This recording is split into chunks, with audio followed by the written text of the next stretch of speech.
Hey, I'm Fred. And I'm Ant. And this is Creator Generation. Create a generation of hype. All right, Frederica, what is happening this week? This week we are chatting to Callan from Slapped Ham. And she's like, there's something in that dark room. You can't see anything on camera. It's just a dark room. And then she starts crying and like is visibly spooked because children, you know, normally when they're acting, it's quite obvious. So the other girl turns and looks in the dark room and just shrieks this blood-curdling scream. Like there's no way you could get a kid to do that. Slapped Ham. Strange name. Very strange name, but it is a channel all about the creepy and paranormal. Listicles, right? Indeed. Started as a channel about general listicles and moved more into the area of creepy and strange, which has now got a massive audience. And Callan has come in to talk to us all about how to build a channel like this and some of his experiences along the way. Before we get started, we've been working really hard in the background on our own online course called Changer College, the online college just for content creators. Check it out at changercollege.com. That's CHANGER college.com. Awesome. Let's get into it. Let's get into it. Callan from Slapped Ham. Welcome to Creator Generation. Yeah, thanks for having me, guys. Well, start off. What the hell is Slapped Ham?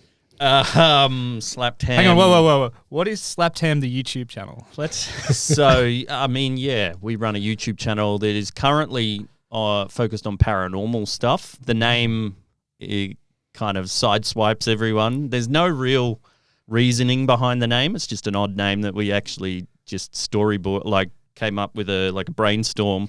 So there's no interesting story behind that. It's actually just two words put together that are a little bit provocative, a little bit titillating. So we're a YouTube channel that kind of looks at mysterious stuff, creepy, paranormal, weird historical cases that have happened in history, and we kind of break down the stories and see what's going on there.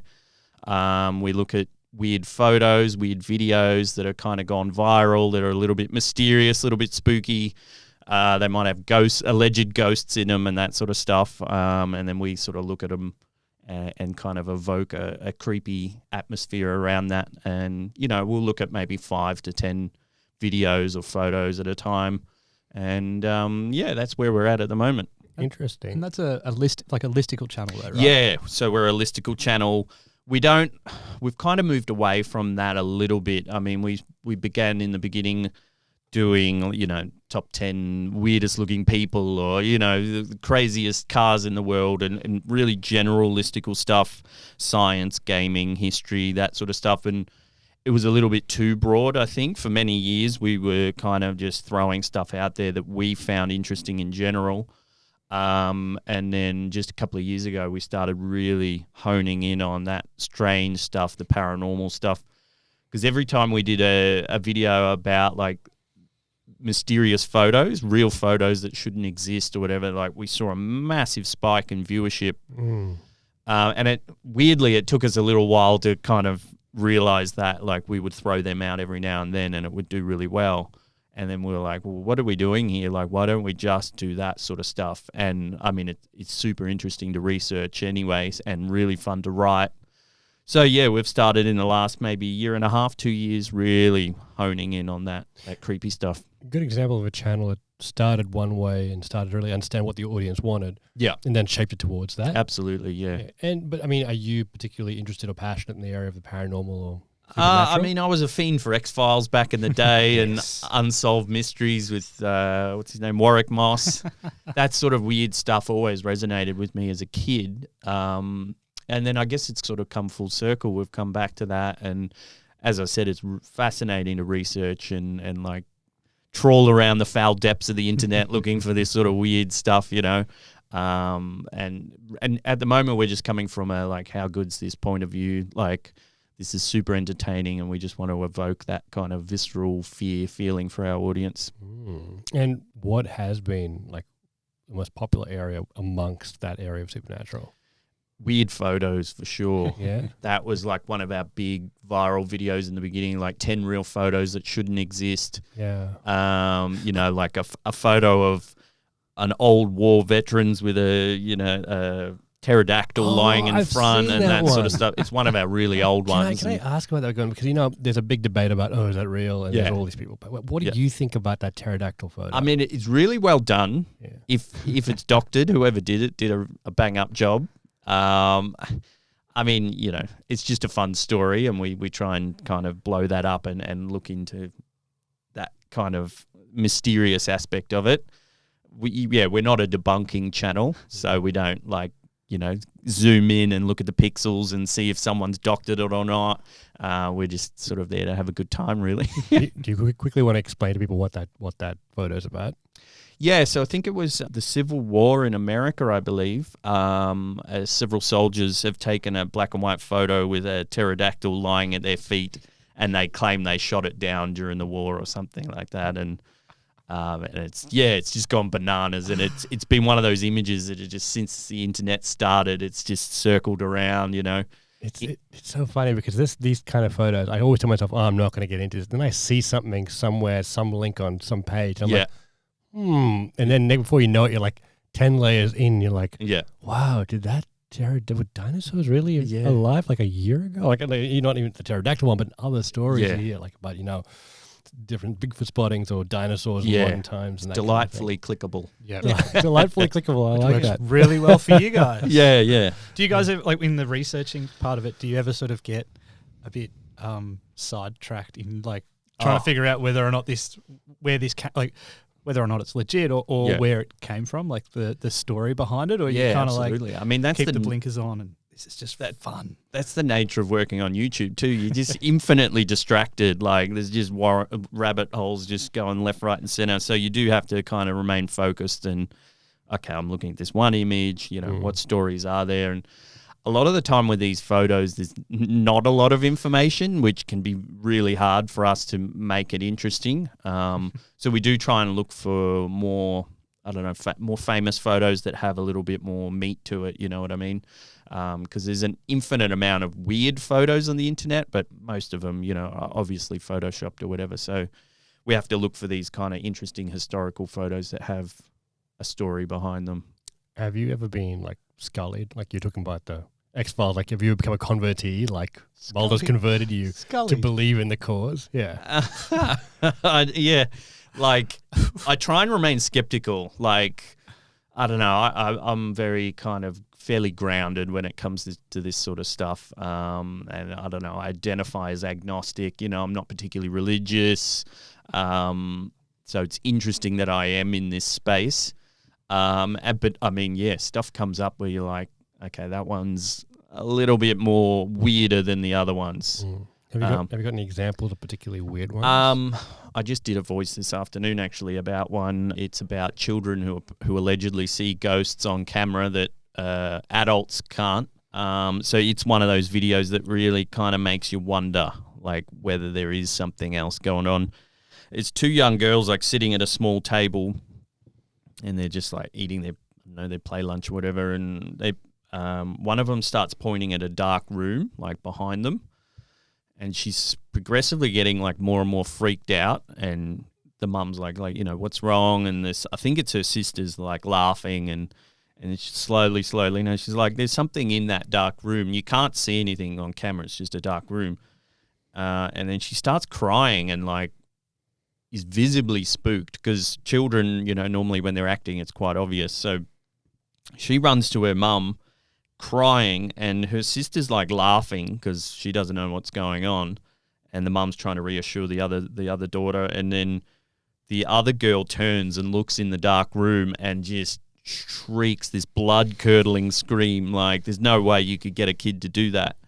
And just starts bawling immediately and runs to her mum. And you can't see what's in the dark room, but both of them were like genuinely freaked out. So it's ones like that you're just like, well, that's a little bit weird. Do you get freaked out by any of this stuff? Yeah, occasionally stuff like that. You're like, well, yeah, that's a little bit weird. I don't know whether there's like their dad like lurking in the shadows or something, just spooking them or what. But yeah, occasionally. But we try and do all our research in the light of day. Fair enough. Where do you, and when you're like looking for these things and these photos and the videos, do they have to be never been covered on YouTube or somewhere else before, or are you trying to add something to the conversation, or what's the? Yes and no. I mean, it is. There's quite a lot of channels that do similar stuff to what we do, so it can be very hard to like do stuff that's never been covered. And we do get a bit of like flack sometimes from our audience. Oh, this one's been around for years. What are you doing? What are you doing? So, I mean, we just cover what we find interesting. And at the moment, actually, we're starting to ask our audience to send photos in and videos. So that way it is all original stuff. So that's kind of a new little avenue that we're exploring at the moment, where it's just brand new, unseen, creepy stuff. So, and that's really resonating with our audience as well.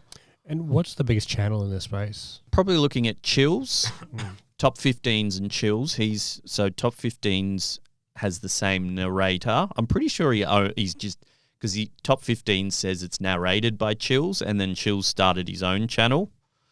But I'm sure he just owns both of them and pretends to and he's pushing Chills. The Chills channel's pushing 6 million subs, I think. So, and he's just smashing it. I mean, you've gone quite. I mean, last time I saw you about a year and a half ago, probably before you started this trend, you were like a couple 100,000 subs, and now you're in the over 1 million, 1.5 million. Yeah, we just hit 1.4. 1.4 million. Yeah. So we've sort of tripled in size almost, or more than that in the last year and a half.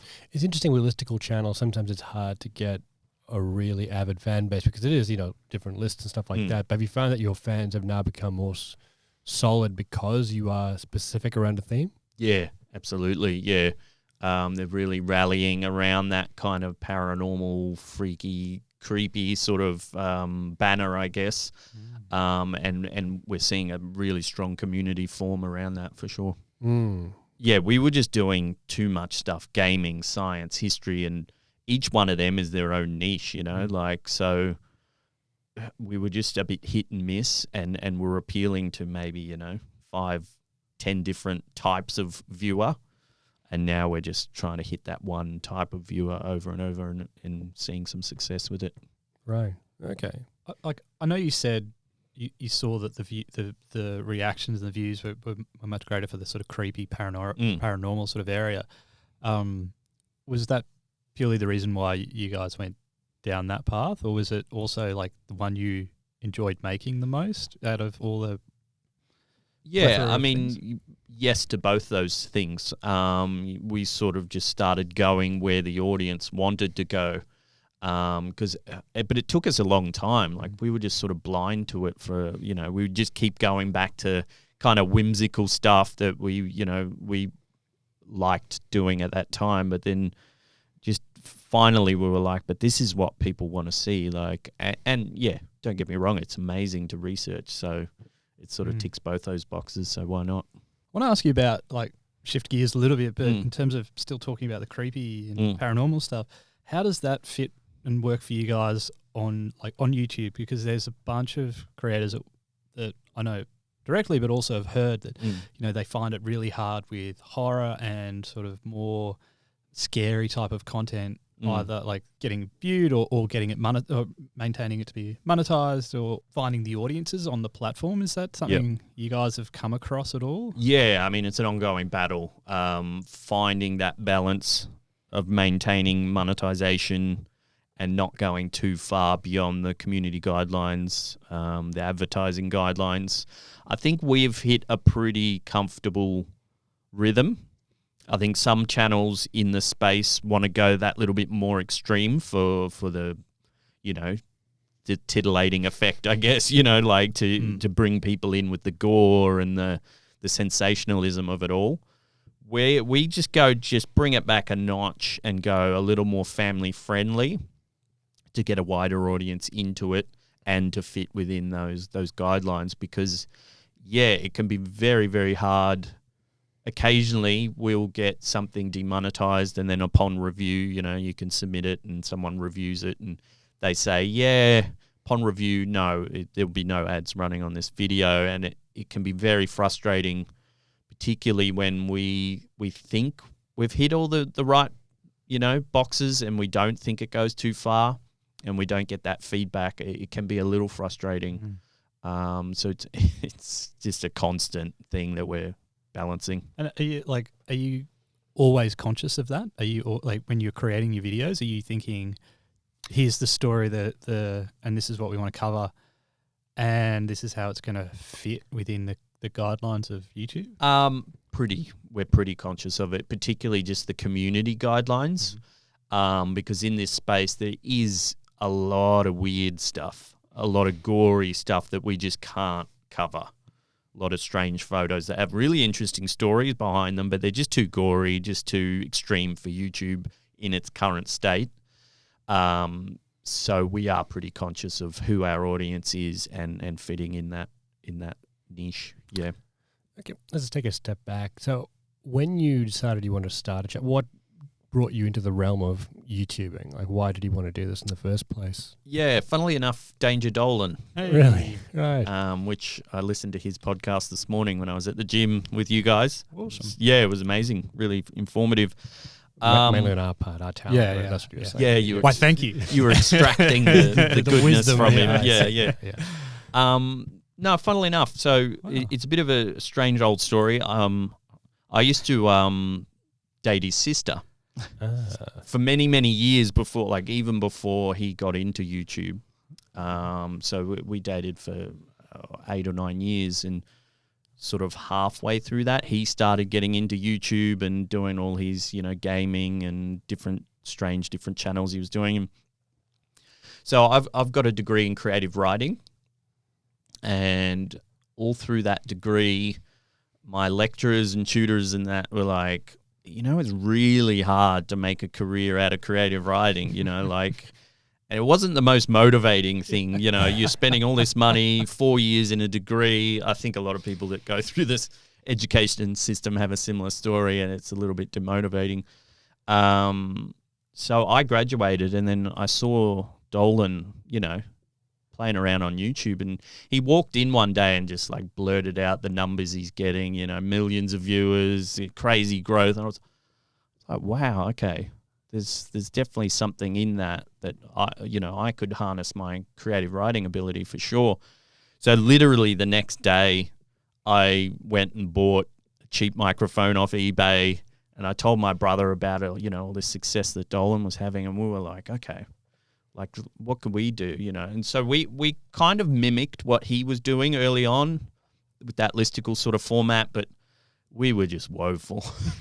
Our early content was just, my voiceovers were up and down, like didn't know what we're doing. There's like the editing, the images just had blank spaces in them where it went full, was really bad. But I guess the key point is that we started and we just let it rip. And so my brother and I, we're partners in the, this endeavor. So we sort of just said, okay, if we're going to give this a whirl, we just have to really just put our heads down and try this, And early on, it's, you get a couple of views and someone says, you're the worst person in the world, stop making content, get off. And, that's not the most motivating thing either. So, but we just put our heads down and worked, and we actually got a really beneficial shout out from Dolan. Early on, Right. He kind of seeded our channel, which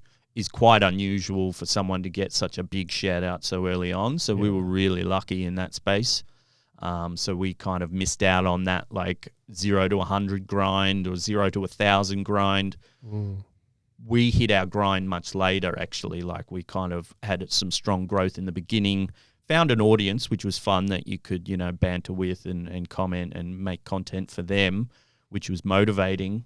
But then we sort of plateaued, I reckon, around 100,000 to 300,000, just kind of struggling to find our voice. And then, that's kind of where we cottoned on to the paranormal sort of stuff and saw a big growth from there. When you the next day went out and bought that crappy microphone off eBay, and you and your brother said, let's give this a red hot go. What does that mean as new creators diving into YouTube just because you kind of like, oh, that sounds pretty cool and a good creative outlet? What was diving in? Like, what did you guys do? Like, how hard did you go at it?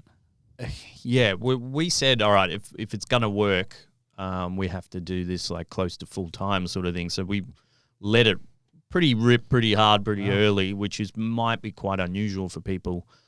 Some people just sort of dabble for months and months and months, but it was just sort of that perfect timing, me graduating and not having a job at that time. So I was like, well, I can put some solid hours into this. And I mean, it's a learning curve as well. We had to figure out how to record, how to edit. We had to learn Adobe, we had to, I had to figure out how to, do a better voiceover. We built a website simultaneously as well to kind of mirror our content as well, and had to learn the whole platform, had to collaborate, had to kind of network. So, those early couple of years, you're running ragged, just learning so much stuff. Yeah, right. In that learning, I mean, what was the hardest thing for you? Like, you had to learn a lot, but what was the hardest thing to learn? Probably the algorithm. It's a funny old beast. So, I mean, it changes every couple of years. So you got to be pivoting all the time in this space. But in those early years, we just had to figure out like what YouTube's all about. We had to, meet other creators in our space. So I think just learning the game of YouTube was the kind of the most difficult. When I'm on the mic. Fred, let's take a quick break here and just give ourselves a big plug. We are super excited by this new initiative. We have created the Changer Creator College. The Creator College, quite simply, is a place where you can get a whole bunch of online courses, including our brand new Accelerate course for YouTube, designed to help emerging and new creators become even better on the world's biggest video platform. The reason we think it's pretty good is that it's not just our opinions, but the opinions of a bunch of really great creators and experts coming together to give you a very logical, structured course. Damn right. It is the college just for creators. So check it out at changercollege.com. That's CHANGER college.com. And where do you go now for your YouTube information? News and stuff, fresh off the press sort of stuff. Philip DeFranco I tend to listen to in terms of, the buzz around YouTube and what creators are doing. The nitty gritty and nuts and bolts. I go to Matt Geerlin from Little Monster. You've also done an interview with, and we've actually hired him on a number of occasions to look at our stats and take a deep dive. And he's been integral for us getting like more focused on what we need to do and what's doing well. So shout out to Matt. Thanks for that. There you go. And you, of course, tune in every week to This Creator episode brought to Generation. you by Matt Geerlin. Yeah, sponsored Little by Monster. Little Monster. Meter. Yeah. No, it's not. It's not. That's, No. that's a lie. everyone. Hashtag not a sponsor. Unless, Matt, you want to send us a check. Yeah. That's how it works, buddy. Yeah. And like also on that journey, like now you've been in it for a number of years. You've had to learn by doing. What if there was one thing that you could have not had to have learned by doing or doing wrong? Is there one thing that you'd be like, I wish I just had to, we could have just skipped that learning or that failing? It was that painful. Yeah. That's a good question. So that people sitting at home listening could be like, yes, I can not be that person and feel that hurt. I like sometimes to get people to say, like, oh, I thought this was a really good format. We put all our heart and soul into it. So all this time putting like this video type together, and the audience has hated it. Like, and we've had that as well. Something we thought the audience would really love. We do it. It takes so much time and effort. Yeah. And then it's like, meh. No, do this stuff. By the way, this is the last episode of Creator Generation. It's ending right here. It's not. Everybody, it's not. Tune in next week. Yeah. I guess try a bit of advice, like to not tune in to what the audience, the negativity of the audience. Early on, you can kind of take their feedback on board a bit too much. So I would avoid reading the comments too much. Yeah. I guess that's what I would say. We had Katie Morton on last week. Well, depending on when you hear this, I think it's the episode before, one of the episodes before this one. And she was basically saying it's difficult because that negativity is what we actually respond to, and it takes something like 4 or 5 positive comments to actually kind of balance the negativity. Yep. So because negativity stays with someone, especially if you're creative, it's like, can it really stay with you? Yeah. It's a strange mix because you're this really vulnerable budding creator who's just put out your baby, you know, and then the nature of YouTube is just to sick new creators and tell them to stop. And so it's a weird one. You got to kind of silence that. And funnily enough, though, I think we do have a strangely positive audience that really gets behind what we do. So I think we're quite fortunate about that. Can we just talk about that for a second? Because I'm very interested in understanding the dynamics of a fan base built around listicles. Because, like I said, it can be sometimes a bit transactionary. Like they come, they watch, and they leave. Yeah. But like, how has your fan base engaged, and how have you built that engagement long term? Yeah, I mean, we've seen, as I said before, a massive spike in engagement and a community since we've gone into our niche of paranormal. Because they can start talking amongst themselves in the comments about their experiences, what they love, staying up late watching creepy stuff. Prior to that, we just didn't quite have anything people could gel to. We might be talking about a gaming list, and then we might talk about a science list, and while people who enjoy those two things might be relatively kind of linked in some way, we were just too all over the place. So once we hit our niche, people can resonate with that and start, like we have people that know each other now in the comments, and they're, you're so-and-so, how you been? And, and we just see our comments multiply because they're just chatting amongst themselves. And a big instigator of that was doing live streams, I think. We just stopped doing them recently because my internet was so bad here in Australia. But I just got much better internet a few weeks ago. I got the NBN finally, so I'm loving it. For those who don't know, the NBN is a hardwired, relatively quick link that we have here in Still Australia. bad compared to the rest of the world, but it's something. Yeah, we can now live stream. We're advanced. Yeah. So I used to do these really low quality, glitchy live streams maybe a year and a half ago, where I would just play old episodes and just have them playing, but I would sit in the chat and chat with people in the text on the side. Yeah. And we saw a massive kind of gelling of the community through that because they get to, interact live and meet people. And so I think that was a good catalyst, actually. It's amazing. Like we've done quite a few advanced creator programs, in different contexts. But it's amazing. Even these really top, very big creators so seldomly use live. And the ones that do get a really good result from it. And, when you ask them, they're like, one, we don't quite know how it works. And they're talking about, 1 million, 2 million plus creators. And the other one is they're really scared to do it. Yeah. So tell us about Well, you can't edit a live video. Exactly. Right? Yeah. Yeah. So you have to be careful of what you say. And stuff. I don't know. Strangely, I enjoy it. As I said, I used to just play an old episode, so it was just me sitting in the chat, which isn't that confronting. Yeah. But so you sitting in the corner smoking while the episode plays. Yeah, no watch. no pants on, eating cereal, whatever, Right. But no, now I'm looking to structure it a bit better, and like I just did a live stream last week where I was on camera doing Q&As, and then when I need a break, I'd put an old episode on. Go take my break or whatever, because it's pretty exhausting. You're just chatting, So we had about 700 people watching concurrently, which, I guess if you think about it, it's pretty terrifying, but you're in the comfort of your office or your, bedroom or whatever. So it's this weird thing, if you were on stage just talking about whatever in front of 700, it would be quite nerve-wracking. But live, for me at least, I don't quite get that kind of nerve-wracking feeling. And has it really, the engagement's really good that way? Yeah, incredible. So I'll open up with just like a Q&A session, just talk to them, respond to the comments. Like the chat was going so quick, I had to put a 30-second delay between each one because it was just.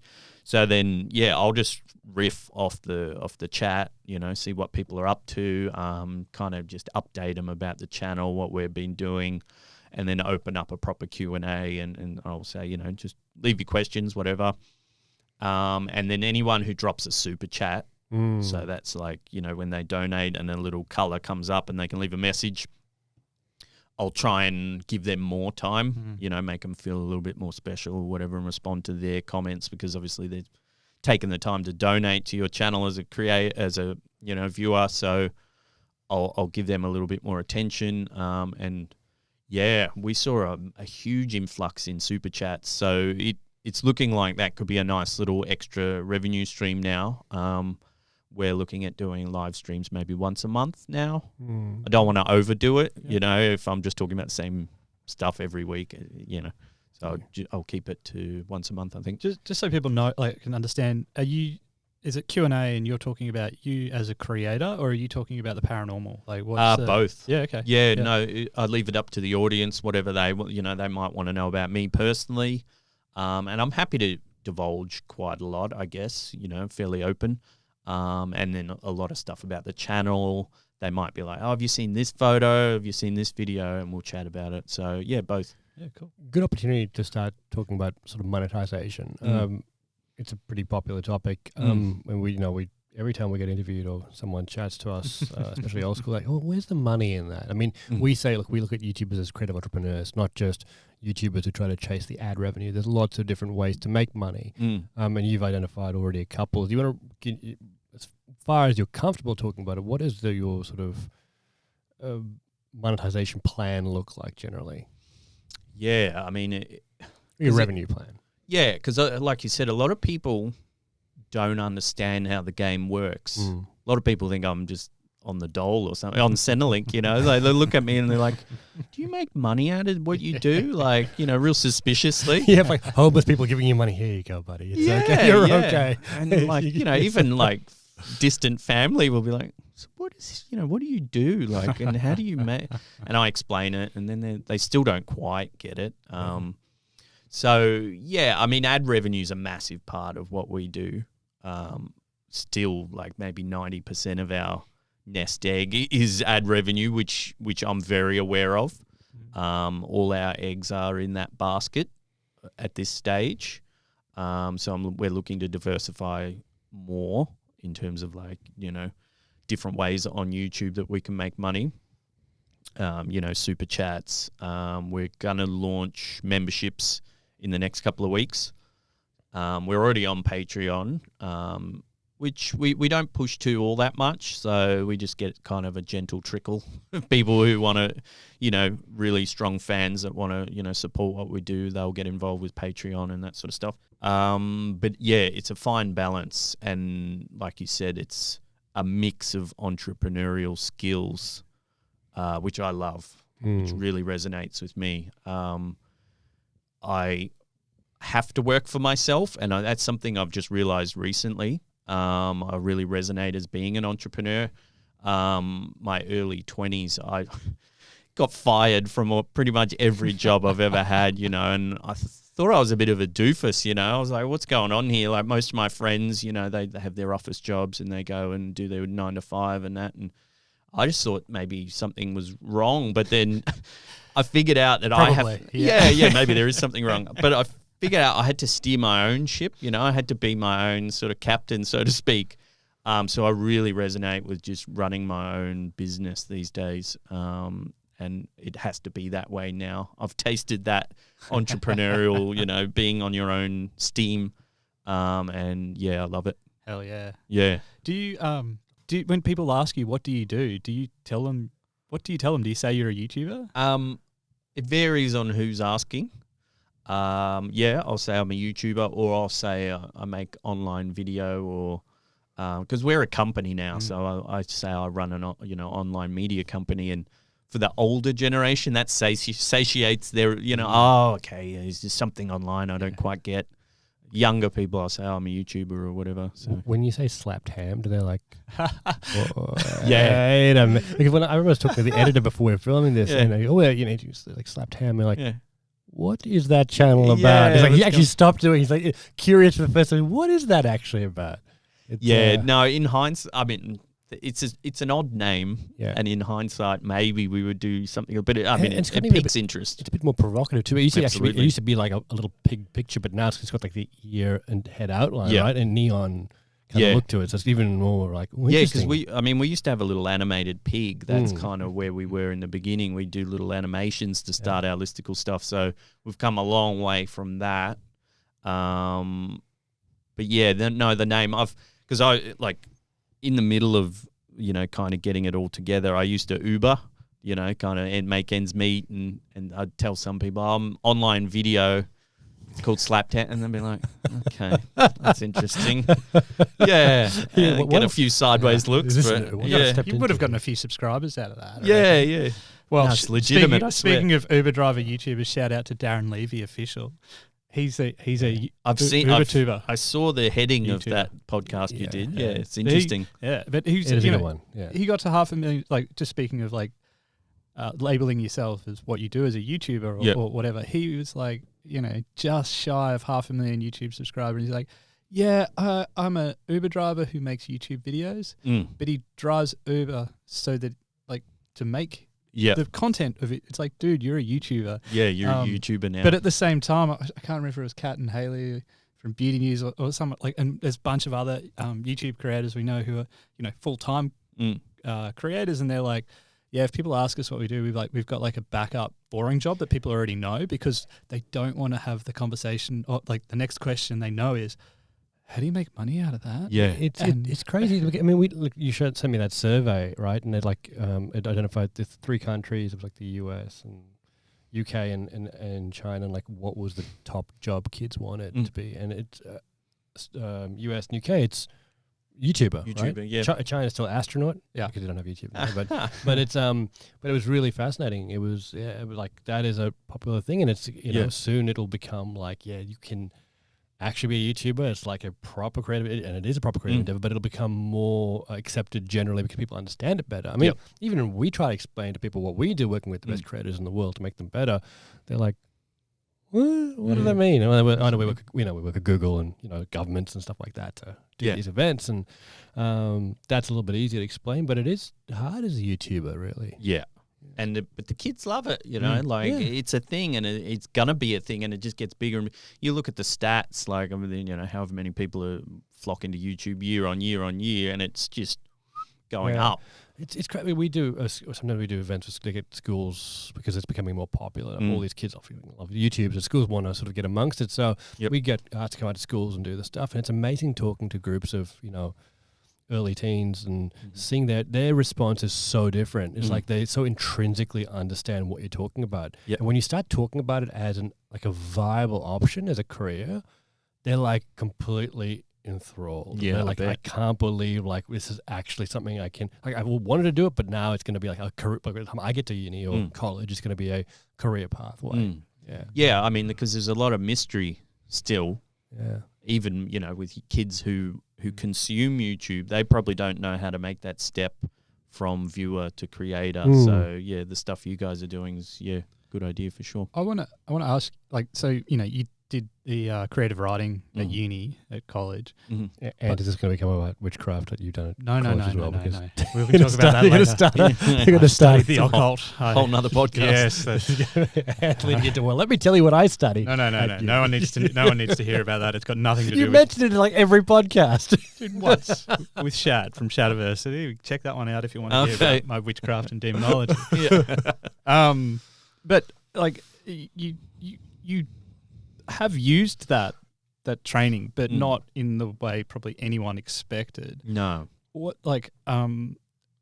was that like in terms of your friends and family at the time when you sort of went, oh, this is what I'm doing and I'm spending so much time and effort on that? Worry. No, I think they just thought I was being goofy, well, what's he up to now? Because, a lot of my 20s, as I said, I was going job to job and I traveled a lot, and I think they were like, okay, this is just some other wacky endeavor. But no, my training in writing kind of gave me a good solid foundation to structure scripts and make content engaging and wording things in a way that kind of evokes an emotion, and that. So it was. In hindsight, I'm so glad I did my degree in creative writing. So it was definitely well worth it. But when I first started, people were like, what are you up to? I think yesterday I got an email from an aspiring creator, and it was like the back and forth was, the crux of it is that they want to be a full-time YouTube creator, and it's like I was like, oh, what's holding you back? And they're like, well, I'm studying full-time, and the pressure, like the expectation from my parents for me to have a real job, and I don't know, I something around them, getting the parents across the line that they want to be a YouTube creator. That's a question we get asked a fair bit from the younger generation of like the new level creators. You've been in the game for a little while, but like, is there a way to tell your parents, or is there something that you can show? Like, I mean, we hopefully, like, highlighting the fact that you and the team are making a living out of this shows that. But I mean, my parents are quite open and quite supportive anyway. So I didn't really need to explain what I was up to all that much. I can imagine if you had very overbearing parents, you lawyer, doctor, these are the only appropriate occupations, I think you would struggle big time. I remember meeting, do you know Muselk? Yes. He runs a gaming channel. Yeah. I'm pretty sure he said he studied law and was on the cusp of, graduating and then just quit and started doing YouTube full time. And I think his parents are lawyers, if I'm not mistaken. So they cry themselves to sleep. Yeah, I can't even imagine what they were. And now he's like, I think he's 4 million plus subscribers and killing it. So, yeah, you see that story time and time again. So, advice-wise, I'm not sure. Maybe just keep doing it until you see a bit of success, and then you can prove to them, this is viable. I remember we had that. I think like a 13-year-old, a group of 13-year-old students, like a couple hundred of them, and one of them asked that question: "How do I tell my parents this is what I want to do?" And we're like, and it was a private school and well-to-do. And it was like, all right, well, let's show you some people who are doing this for a living, and this is where they're following their passion, but this is how they built their skills. Yeah. And there's more to it than just making awesome rad videos. It's definitely going to get bigger and bigger, and more accepted, I think. Like, people, stuff you're doing in terms of education around the space, in terms of becoming a creator. So, it's definitely shifting. The older generation just aren't there yet. But, once the kids of this generation become older, their kids, it'll just be a standard progression, It's funny because the older generation, when I say older generation, I mean all generations tend to watch YouTube, and we've been to events where we have lots and lots of people of all ages watching YouTube. And I know sometimes I don't understand where it comes from. That, okay, you don't know, it can be a career, but you still watch it. So obviously the content comes from somewhere. There has to be people who are regularly making this content. Right? Yeah, I know, right? Where do you think this content comes from? Why are these people making this stuff? Just as a hobby to do, And a lot of it's pretty high. A lot of hours go in, obviously. Yeah. So, and then there's so much skill and so much passion that is completely overlooked. I mean, that's why we love working with creators, and we've developed these new companies and stuff to work more with creators, like Anti-Mass, that helps venture with creators and create new venture opportunities, because there is so much talent out there, and it just has to be find a container for it or a vessel to help it get to the next level, really. No, we're at an amazing time where you can do anything, really. You can monetize any passion, which, in the past would have been hard. I don't know, the stuff I'm doing, I would have to pitch a documentary or something to some big channel or something, and there's no way. I might have just stopped. And gaming, just playing games and live streaming, and that's wasn't a thing, and now, there's so much opportunity now, for sure. Do you see that still, that's the future? These awesome opportunities are still there for new people to come in and forge their own paths? Yeah, absolutely. Yeah, it's just such an exciting space to be in, online video. There's just incredible amounts of opportunity. People that have ideas can just sit down and do it from the bedroom, It's an amazing time.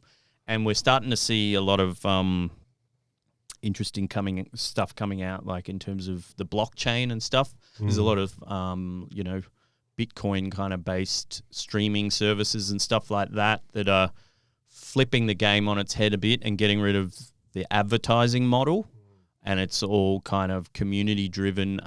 Each little interaction is like a microtransaction, so play might give you, 0.005 of a cent or whatever. And, subscribe costs money, but you just see this kind of exchanging of currency, which does away with the kind of advertising model as is, which I'm really interested watching it emerge. It's very early stages these days. Sites like Streamanity, I'm not sure if you've been on there. We've already started pushing some of our content over there. So what does the future for you look like then? Just, making more content, keeping an eye on emerging platforms. Things like TikTok are really exploding at the moment. We're not really sure how we would fit into that sort of space, but we're always keeping a finger on the pulse of what's emerging, so we can pivot when we need to. That's why we're like really interested in this kind of blockchain space, because people are fed up with advertising in a way. Like I'm kind of like biting the hand that feeds me, but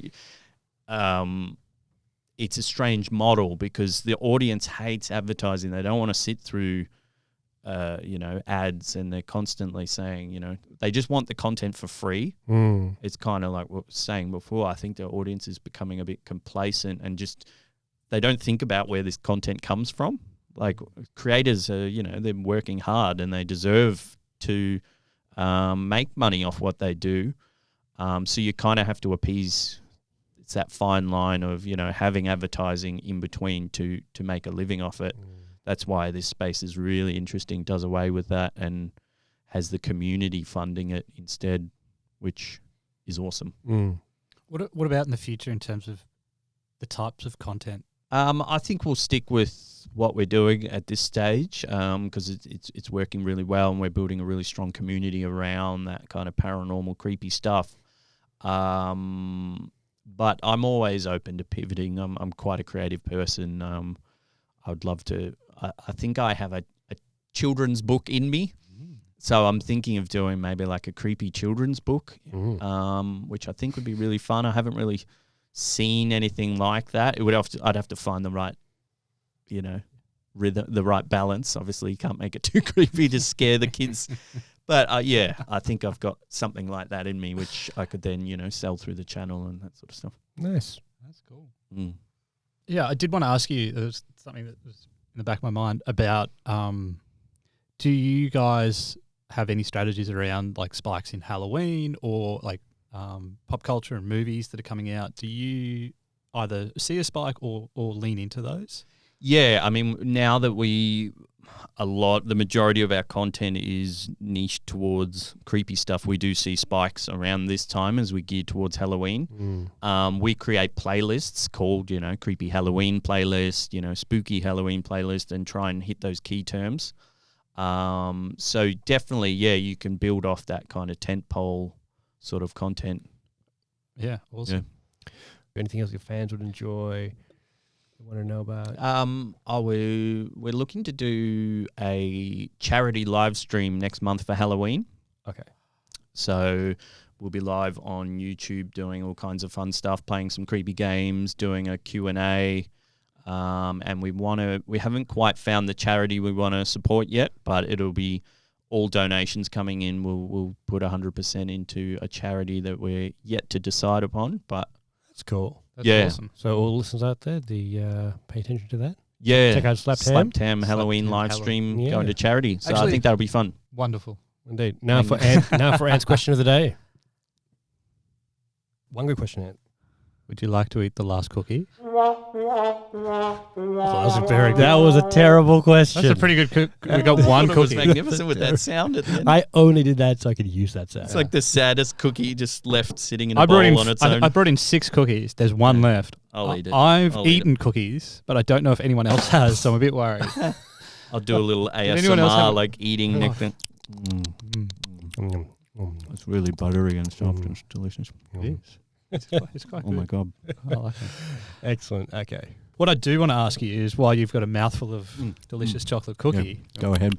3 tips that you could give to a creator to help them along their way? Start. If you're trying to get into the game, just start. Like, get your phone out and just talk. Whatever it is, whatever you're passionate about, just start and throw it together. There's cheap or free editing software. You've got a phone that has a high def camera on it. Just let it rip. So just start if you're listening. Give that a whirl. Learn the game is probably my second one. Like, what does the algorithm demand? For us at the moment, it's a hungry beast, and it demands 3 videos a week. We try and hit above 10 minutes just to get that watch time up. So, learn about watch time, learn about click-through rates and what the algorithm does to, spread your content around. And then have fun. It's a good one. A lot of people just maybe forget to enjoy what they're making, and they're just, I want to be a YouTuber.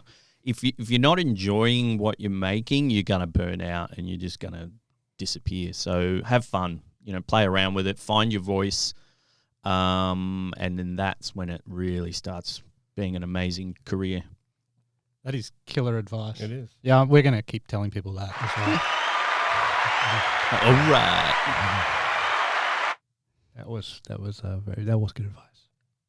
Fred just ruined the moment with that. Oh, goodness. And I'm done. Bye. Thanks, amazing. Callan. Callan, thanks so much for joining us. Yeah, I'm just going to take this cookie and run. Thanks, Callan. See you, buddy. No, thanks for having me. It's been great. Cheers. Ant, what did you think? Awesome. Love it. The tips that Callan shared at the end are some of the best tips that any aspiring creator can get. Absolutely. Especially the one about just enjoying what you do. Definitely. You gotta love it. You have to love it. If you don't love it, it's a hard slog. Hope you enjoyed it, and we will see you next week. Bye. Bye. Create a generation on the mic.